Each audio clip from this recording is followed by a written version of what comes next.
সফল হতে চাচ্ছেন, হেরে গেছেন, থেমে গেছেন, সফলতা আসবে কি করে বলুন?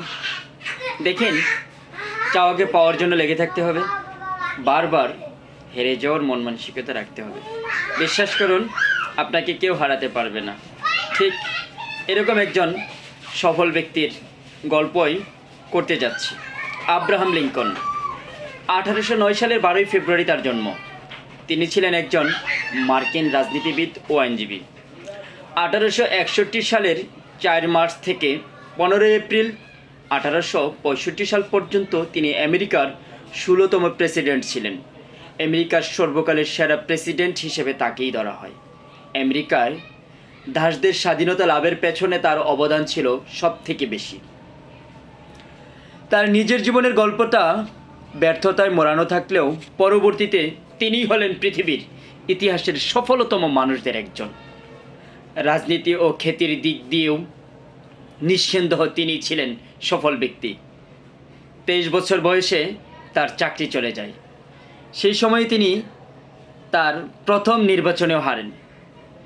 29 বছর বয়সে হাউস অফ রিপ্রেজেন্টেটিভ এর সদস্য হওয়ার জন্য নির্বাচন করেন, আর তিনি সেই নির্বাচনে হেরে যান। 1848 সালে 39 বছর বয়সী লিঙ্কন ওয়াশিংটনের জেনারেল ল্যান্ড অফিসের কমিশনার হওয়ার জন্য নির্বাচন করেন, আর তিনি সেই নির্বাচনেও পরাজিত হন। 49 বছর বয়সে সিনেটর হওয়ার জন্য নির্বাচনে দাঁড়িয়েছিলেন, সেখানেও তিনি পরাজিত হয়েছিলেন।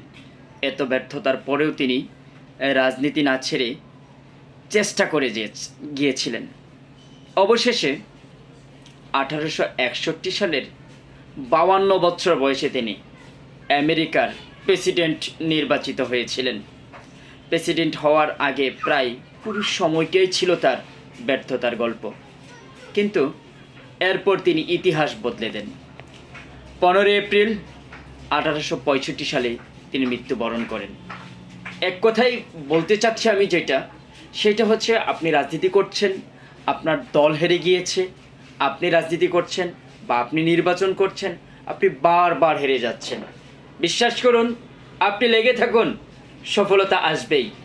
ধৈর্যহারা হবেন না, এক নীতিতে অটল থাকুন। যেদিকে বৃষ্টি আছে সেই দিকে ছাতা ধরার নীতিটা আপনি পরিবর্তন করে আপনি এক নীতিতে অটল থাকুন। বিশ্বাস করুন, আপনার বিজয় আসবে। হোক সেটা রাজনীতিতে, হোক সেটা ব্যবসায়, হোক সেটা চাকরিতে, হোক সেটা কৃষিতে। লেগে থাকুন, সফলতা আসবে।